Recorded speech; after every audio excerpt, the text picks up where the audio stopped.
मैं आज तकरीबन 11 महीने के बाद सेनेट में तकरीर कर रहा हूं सर। आखिरी तकरीर मैंने की थी सर तकरीबन मार्च 2023 में।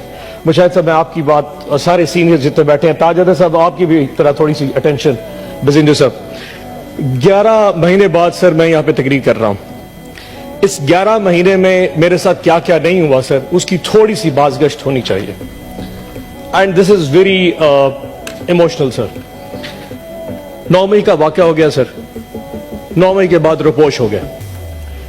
4.5 महीने सर मुख्तलिफ घरों में छुपे रहे सर। कभी किसी के घर, कभी किसी के घर, बच्चे लेके दर बदर घूरते रहे सर। जगह खत्म हो गई, गाड़ियां नंबर प्लेटें तब्दील करनी पड़ी। मेरे बेटे ने मुल्क से बाहर जाना था, छुपा के उसको एयरपोर्ट से वापस भेजा और पता नहीं क्या क्या नहीं हुआ सर। 4.5 महीने बाद अमंग ऑल माय कुलीग्स मुझे उठा लिया गया जी, लाहौर डिफेंस से। 14 दिन सर मैं कहीं रहा। 14 दिन में जो भी चिल्ला काटा सर, वापसी पे एक स्टेटमेंट दे दी थी जिसमें 20 सेकंड की एक वीडियो स्टेटमेंट दी कि मैं तहरीक इंसाफ जनूबी पंजाब की सदारत से इस्तीफा देता हूं और 9 मई की मजम्मत करता हूं, और मुझे आजाद कर दिया गया। आजाद तो हो गया सर, लेकिन एक जिंदा लाश हूं मैं। एक ऐसी जिंदा लाश जो ना सोच सकता है, ना समझ सकता है, ना बोल सकता है। मुझे नफरत होती जा रही है सर इस ऐवान में बैठ के, इस तस्वीर की तरफ देखते हुए, जो मुझे इस चीज का यकीन दिलाती है कि मैं आजाद हूं। मैं आजाद नहीं हूं। अगर मुझ में सोचने समझे की सलाहियत ये रियासत नहीं दे सकती तो मेरा यहां जीने का हक भी नहीं बनता। कौन होता है कि मुझे डिक्टेट करे कि मैं क्या कहूं और क्या सोच सकता हूं? आपको अंदाजा नहीं कि सर पिछले 6-8 महीने कितने कर्ब में गुजारे हैं। सारे लोग यहां बैठ के चाय पी रहे होते थे, सेनेट का सेशन में देख रहा होता था जब मैं घर में छुपा होता था। ये बातें करना आसान है सर। आज आप रिगिंग की बात कर रहे हैं। जो कुछ हमारे साथ हुआ है, मुझे आज तक एक प्लेटफॉर्म नहीं दिया गया। अफसोस होता है सर कि यहां बैठ के सारे बात कर रहे रिगिंग पे, लेकिन उन बेचारे वर्करों के साथ, वो हमारे दोस्तों पीटीआई के लोगों के साथ जो कुछ हो रहा है, आज तक किसी ने उस पर बात नहीं की। सर यकीन जाने में अगर एक रुदात सुना दूंगा आप परेशान हो जाएंगे। उन 4 महीने में जब छुपा हुआ था, मेरा घर गिरा दिया गया सर, मेरी फैक्ट्री, मेरे कारोबार बंद कर दिए गए। एक छोटा सा जिम्मेदार हूं मैं सर। मेरे आमों के बाग के ऊपर जो मुस्ताजिर है, तो जो बाग संभालते हैं, उनको उठा के लेके मेरे बाग भी बर्बाद हो गए सर। और अगर बाज दिया है, जब मैं 14 दिन के बाद वापस आया, मेरी मां को फालिज हो चुका था कि मेरा बेटा शायद मर चुका होगा, लेकिन आज तक किसी ने इस अवान में आवाज नहीं उठाई सर। मैं इजाज चौधरी के लिए इसलिए नहीं बोलता कि मुझे उसकी तकलीफ है, मुझे इसलिए तकलीफ है कि मैं उसकी तकलीफ अब जानता हूं। एंड आई एम श्योर एक वक्त आप पे भी आएगा। आज हम पे वक्त, एक दिन आप लोगों पे वक्त आएगा। ये वक्त दूर नहीं है। डर तो बड़ा लगता है जी सर कि वापसी पे जाएंगे फिर उठा लिए जाएंगे सर, लेकिन सर अब बचे क्या है सर? वो कहते रहे सर कि हम ना बाज आएंगे मोहब्बत से, जान जाएगी और क्या होगा सर।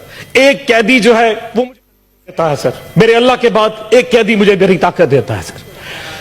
वो जेल में बैठा जरूर है सर, लेकिन मुस्कुरा रहा है, इस पूरे निजाम पे मुस्कुरा रहा है।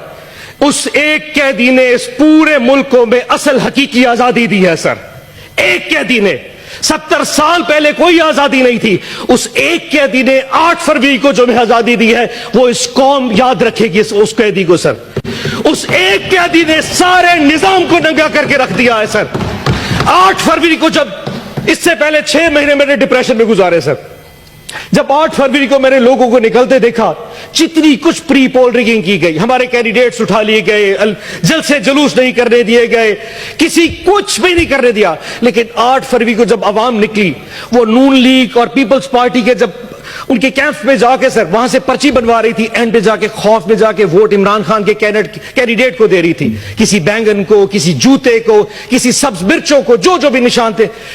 5 बजे रात को कौम ने सोचा कि हमने अपना फर्ज अदा कर दिया। रात को कौम आई, सुबह 5 बजे तक पूरी कौम ऐसे जाग रही थी जैसे बैलेट बॉक्स के डब्बे उनके साथ पड़े हो, और वो कौम हिफाजत कर रही थी। नमाज पढ़ के कौम जब सोई तो 9 बजे उठी तो फिर निजाम उल्टा था। जो सीटें हम 136-40 तक जीत चुके थे, वो वापस 100 पे आ गई, और आज वो सीटें कम होती होती 93 पे पहुंच चुकी हैं। ताज साहब, आप तो अपनी रोते हैं सर, हमारी सुनिए। कि जिन लोगों के पास फॉर्म 47 इशू हो गया, फॉर्म 45 तो प्रिजाइडिंग ऑफिसर से लिया ही नहीं गया। रिटर्निंग ऑफिसर ने बगैर फॉर्म 45 देखे फॉर्म 47 के रिजल्ट इशू कर दिए। फैसला पहले हो चुका था कि किसको किस औकात पे रखना है। हमारी औकात भी डिफाइन कर दी, लेकिन हमारी औकात से हम बाहर निकल चुके थे। फॉर्म 47 इशू कर दिए गए सर। उसके बाद कैंडिडेट्स को कहा कि अगर तुम लोगों ने नून लीग या आईपीपी जाना है तो जाओ, अगर नहीं जाओगे तो फॉर्म 47 भी चेंज कर देंगे, तुम्हें रिकाउंटिंग में हवा देंगे।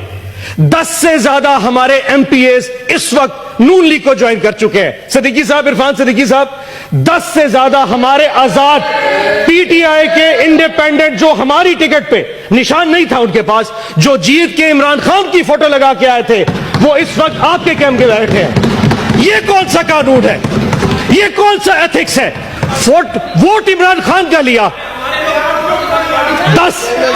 अफनान साहब बैठ जाए, तकसीम रखें। बोले ना अफनान साहब, अच्छा अफनान सर, साहब, सरवर अगली साहब, बात सुनते हैं सर। अब इस वक्त कोई बात। अफनान साहब तशरीफ रखें, जीशान साहब बैठे।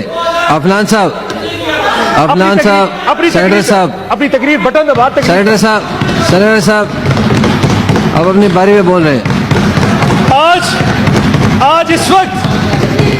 आज इस वक्त हालात ये हैं कि मुल्क में वजीर आजम बनाने के हवाले से कुछ नहीं हो पा रहा। वो कैदी फिर मुस्कुरा रहा है। इस वक्त इस मुल्क का वजीर आजम नहीं बन पा रहा। लेकिन अफसोस चेक करें सर,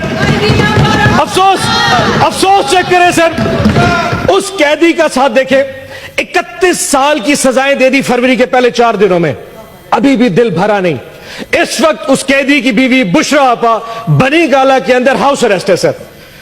और हाउस अरेस्ट कैसा है कि पूरे एक कमरे की 4 दीवारी में उनको मैसूर कर दिया गया है और उनको खाना अडियाला जेल से आता है और उस खाने में हमेशा के जहर मिलाया जा रहा है। खान साहब बार बार लिख चुके हैं, जुल्म करना है तो कर लो, लेकिन ये कौन सा जुल्म है?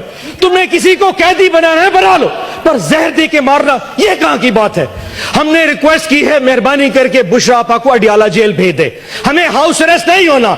और आज पूरी कौम को यह पता होना चाहिए इस वक्त बुशरा आपा की तबीयत ठीक नहीं है, उनके साथ जो कुछ हो रहा है यह एक जुल्म है। आखिर में सर टाइम अपना गुजरा, एक शेर पढ़ देता हूं। माजरत में लिखने लगा था लेकिन वो लिख नहीं सका, सो यहां मोबाइल से पढ़ूंगा, लेकिन सर आपसे इजाजत लेके। कुछ लोग तुम्हें समझाएंगे, वो तुमको खौफ दिलाएंगे। कुछ लोग तुम्हें समझाएंगे, वो तुमको खौफ दिलाएंगे। जो है वो भी खो सकता है, इस्लाम में राजन है इतने। कुछ या और भी हो सकता है, कुछ तो अक्सर होता है। कुछ और यहां हो सकता है, कुछ और तो अक्सर होता है। पर तुम जिस लम्हे में जिंदा हो, ये लम्हा तुमसे जिंदा है। ये वक्त नहीं फिर आएगा, तुम अपनी कर गुजरो, जो होगा देखा जाएगा। पाकिस्तान जिंदाबाद, इमरान खान जिंदाबाद।